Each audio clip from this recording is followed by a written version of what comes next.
नंदिनी अपने माता पिता के साथ रहती थी। नंदिनी 8 साल की थी। उसकी माँ बहुत बीमार हो गई।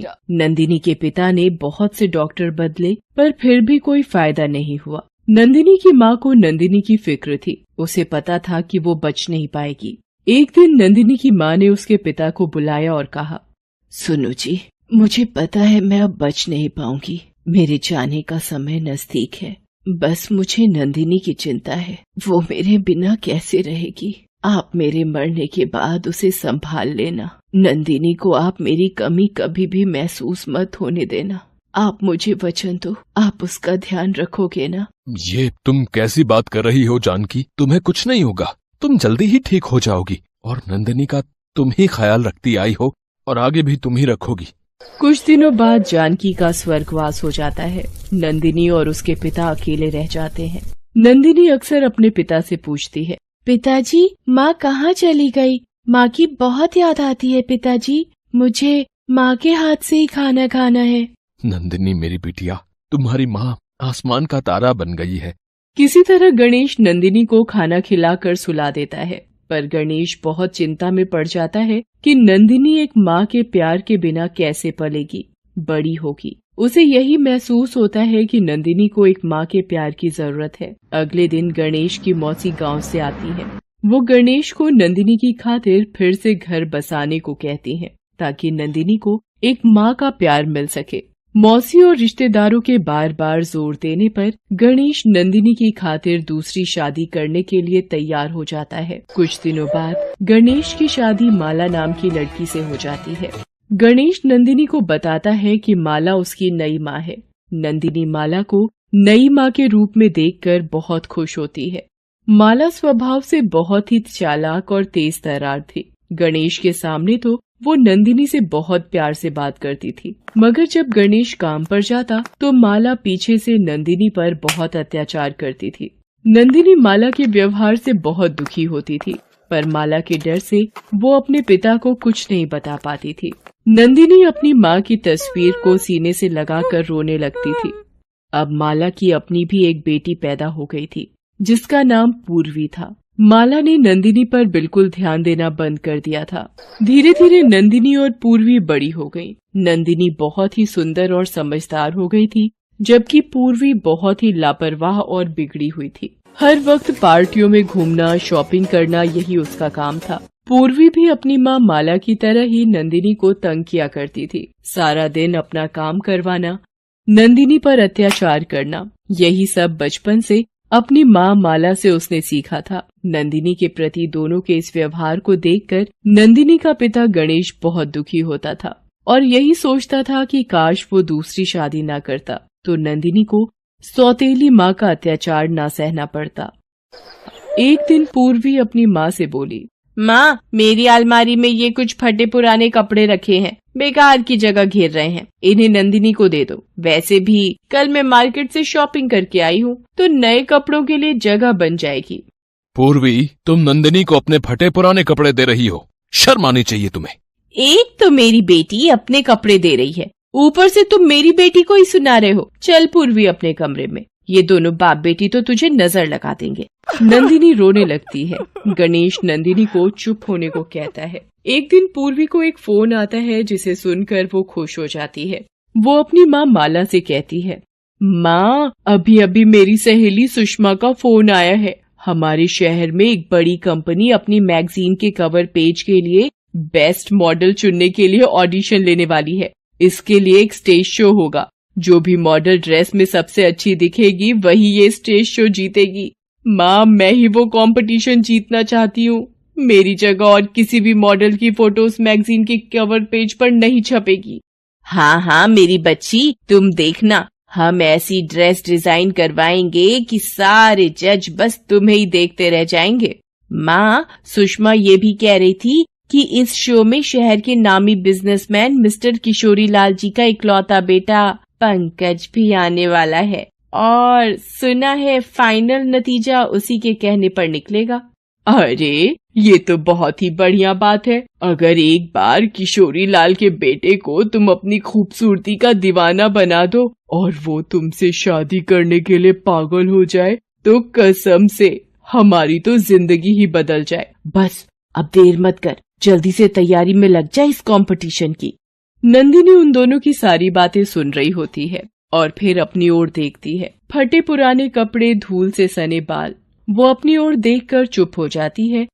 गणेश नंदिनी को उदास होता देख उसके पास जाता है और उससे कहता है, नंदिनी मेरी बिटिया, आज तेरी इस हालत का जिम्मेदार मैं हूँ। न मैं दूसरी शादी करता और न ही माला जैसी अत्याचारी सौतेली माँ तुझे मिलती। मैं तो तेरे लिए माँ लाना चाहता था, पर माला से शादी करके मैंने तुझे सौतेली माँ दे दी। मुझे जानकी ने तुम्हारी देखभाल के लिए जिम्मेदारी सौंपी थी, पर मैं जानकी को दिया वचन नहीं निभा पाया। मुझे माफ कर दे बिटिया। नहीं पिताजी, आपको माफी मांगने की जरूरत नहीं है और आप रोइए मत, नहीं तो मेरा मन भी दुखेगा। गणेश उदास मन से वहाँ से चला जाता है। वो उस वक्त कुछ नहीं कर सकता था। कुछ दिनों बाद कंपटीशन की तारीख होती है। शो वाले दिन पूर्वी अपनी माँ के साथ तैयार होने ब्यूटी पार्लर चली जाती है। नंदिनी उदास मन से रोते हुए अपनी माँ को याद करने लगती है। माँ, पिताजी बचपन में समझाया करते थे कि तुम आसमान में तारा बन गई हो। माँ, आज मुझे आपकी बहुत याद आ रही है। आज मैं अपने आप को बहुत अकेला महसूस कर रही हूँ। माँ, तुम कहाँ हो? मेरे पास आ जाओ माँ। रोते रोते नंदिनी की आंखों के आगे चमकीली रोशनी आ जाती है और उस रोशनी में उसे अपनी माँ दिखाई देती है। वो नंदिनी को पुकारती है, क्या हुआ मेरी बच्ची? घबरा मत, मैं तो तेरे पास ही हूँ। आ, मेरे गले से लग जा मेरी बच्ची। माँ, तुम क्यों चली गई? मुझे यहाँ अकेले बहुत डर लगता है। मैं क्या करूँ माँ? अब तुझे कोई तंग नहीं करेगा। माँ, मैं भी नई माँ को अपनी माँ मानती हूँ, फिर वो हमेशा मुझसे भेदभाव क्यों करती हैं? आज भी प्रतियोगिता के लिए वो पूर्वी को ही तैयार कर रही हैं। तू रो मत नंदिनी मेरी बच्ची, मैं तुझे ऐसी चीज दूंगी जिसे पहनते ही तू किसी परी की तरह सुंदर दिखने लगेगी। ये ले नंदिनी, ये जादुई चप्पल है। इसे पहनते ही तेरी वेशभूषा बिल्कुल बदल जाएगी। पर याद रखना, अपना चेहरा छुपा कर रखना ताकि माला या पूर्वी तुम्हें पहचान न सके। पर एक बात का ध्यान रखना, रात 12 बजे से पहले तुम्हें लौटना होगा, क्योंकि इस जादुई चप्पल का जादू रात 12 बजे के बाद समाप्त हो जाएगा। नंदिनी जैसे ही जादुई चप्पल पहनती है वैसे ही बहुत ही सुंदर साड़ी पहने वो तैयार हो जाती है। नंदिनी की वेशभूषा बहुत ही सुंदर होती है, जिसमें नंदिनी बिल्कुल एक मॉडल की तरह तैयार हुई दिखाई देती है। नंदिनी अपने आप को देखती है। उसके फटे पुराने कपड़े और बाल सुंदर साड़ी और खूबसूरत बालों में बदल जाते हैं। तब जानकी की आत्मा उससे कहती है, नंदिनी, अब मेरे जाने का समय आ गया है। तुम हिम्मत से इस प्रतियोगिता में भाग लेना और जीतना। मेरा आशीर्वाद हमेशा तुम्हारे साथ है। नंदिनी दुखी मन से अपनी माँ को विदा करती है। वो अपने चेहरे को साड़ी के पल्ले से ढक लेती है। वो जैसे ही छुपती छुपाती घर के बाहर पहुँचती है, एक चमचमाती गाड़ी उसके सामने आ जाती है। गाड़ी में से एक ड्राइवर बाहर निकलता है और नंदिनी को गाड़ी में बैठने के लिए कहता है। नंदिनी गाड़ी में बैठ जाती है। गाड़ी सीधी शो वाले स्थान पर पहुंचकर रुक जाती है। नंदिनी थोड़ी घबराई हुई सी गाड़ी से बाहर निकलती है। वो स्टेज के पीछे वाली जगह पर पहुंचती है। थोड़ी देर में ही शो शुरू होने वाला होता है। नंदिनी देखती है पूर्वी भी वहीं आसपास खड़ी है। नंदिनी घूंघट से चेहरे को ढकी रहती है। तभी शो शुरू होने की आवाज आती है कि सारी लड़कियां लाइन में रेडी हो जाएं। नंदिनी भी लाइन में लग जाती है। धीरे धीरे सभी लड़कियां एक एक करके स्टेज पर जाने लगती हैं। शो शुरू हो जाता है। पूर्वी भी अपनी ड्रेस को दिखाती हुई स्टेज पर आती है। सभी मॉडल नंदिनी को देख रही होती है कि ये घूंघट में कौन है। तभी नंदिनी का नंबर आ जाता है। नंदिनी स्टेज पर जाती है। नंदिनी जैसे ही स्टेज पर पहुंचती है, वहां बैठे सभी लोगों की निगाहें उस पर टिक जाती हैं। घूंघट में सजी हुई मॉडल देखकर सब हैरान रह जाते हैं। वहीं बैठा किशोरी लाल जी का बेटा पंकज भी नंदिनी को देखता रहता है।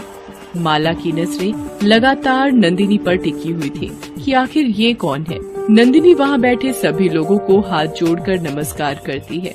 तभी वहाँ की घड़ी में 12 बजने का संकेत होता है। नंदिनी घबरा जाती है और स्टेज के पीछे आने लगती है। पंकज जब उसे ऐसा करते हुए देखता है तो वो भी उसके पीछे पीछे जाता है। पंकज को पीछे आता देख नंदिनी घबरा जाती है। जादुई चप्पल का जादू खत्म हो चुका होता है, इसलिए वो गाड़ी भी वहाँ से गायब हो चुकी होती है। बड़ी मुश्किल से नंदिनी एक ऑटो रिक्शा को रोकती है और जल्दी से उसमें बैठने लगती है। तभी उसकी एक चप्पल वहाँ गिर जाती है। नंदिनी चप्पल वहीं छोड़ ऑटो रिक्शा में चली जाती है। नंदिनी फिर से अपने उसी रूप में आ जाती है। पंकज वहाँ आता है और देखता है कि नंदिनी वहाँ नहीं है। तभी उसकी नजर नंदिनी के पैर से छूटी चप्पल पर पड़ती है। वो उस चप्पल को उठा लेता है और अपने पास रख लेता है। नंदिनी जैसे तैसे घर पहुँचती है। माला भी पूर्वी के साथ घर पहुँच जाती है।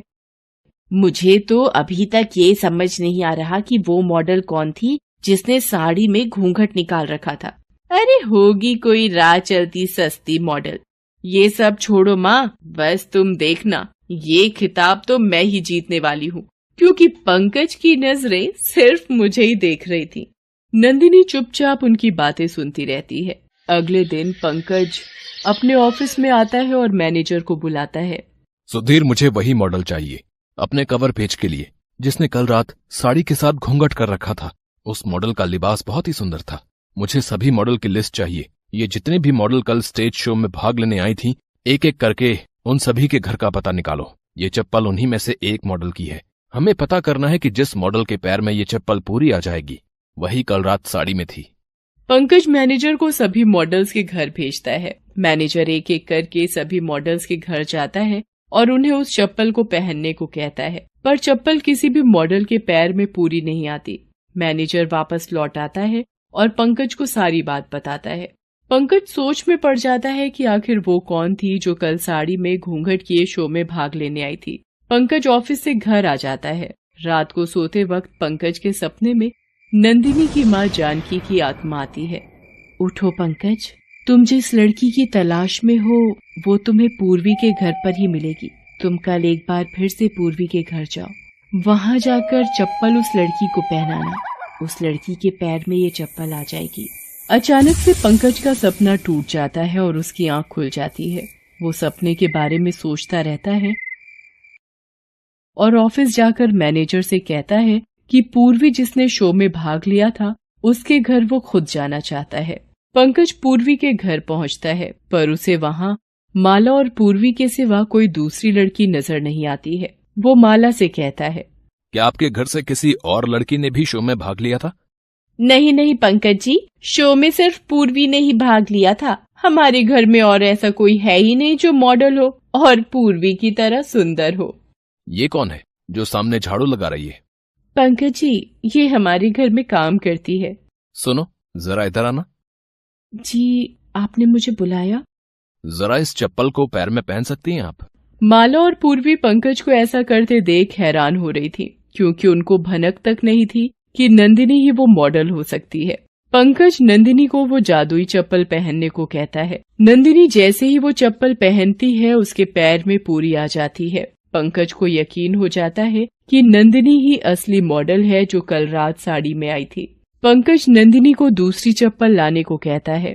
नंदिनी अंदर जाकर दूसरी चप्पल लेकर आती है। सब देखकर हैरान रह जाती हैं कि नंदिनी ही असली मॉडल है।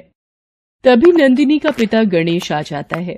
नंदिनी सारी बात अपने पिता को बताती है कि किस तरह वो कल शो में भाग लेने के लिए गई थी। गणेश नंदिनी पर बचपन से माला और पूर्वी द्वारा किए जाने वाले सारे अत्याचारों के बारे में पंकज को बताता है। वो पंकज को बताता है कि नंदिनी बचपन से ही अपनी माँ को खोने के बाद माला के अत्याचारों को सह रही है। पंकज को याद आता है कि कल रात जो उसके सपने में आई थी वो नंदिनी की असली माँ जानकी की आत्मा थी। वो गणेश को सपने की बात बताता है। नंदिनी रोने लगती है। गणेश उसे चुप कराता है और कहता है, नंदिनी, तू रो मत मेरी बेटी। देख, तेरी माँ का आशीर्वाद तेरे साथ है और हमेशा रहेगा। तेरी माँ ने जादुई चप्पल देकर तेरी सहायता की। अंकल जी, आप चिंता मत कीजिए। इन दोनों को मैं अभी पुलिस के हवाले करवाता हूँ। अपनी ही बेटी पर अत्याचार करने के जुर्म में इन्हें सजा भी हो सकती है।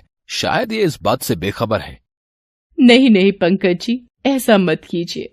ये मेरी माँ और बहन जैसी भी हैं, पर है तो मेरी अपनी ही ना। मैं अपनी माँ को और अपनी बहन को जेल में नहीं देख सकती।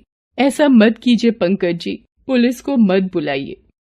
तुम दोनों देख रही हो, तुमने इस पर कितने अत्याचार किए, कितने कष्ट दिए, फिर भी ये लड़की आज भी तुम दोनों का ही ध्यान रख रही है, तुम दोनों के बारे में ही सोच रही है। अब तो सुधर जाओ तुम दोनों, भगवान से थोड़ा तो डरो। नंदिनी की बातें सुनकर माला और पूर्वी दोनों रोने लगती हैं और माफी मांगने लगती हैं। नंदिनी उन्हें माफी मांगने के लिए मना करती है। नंदिनी की आंखों में खुशी के आंसू होते हैं। उसे अपनी माँ और बहन मिल गए थे। Thanks for watching.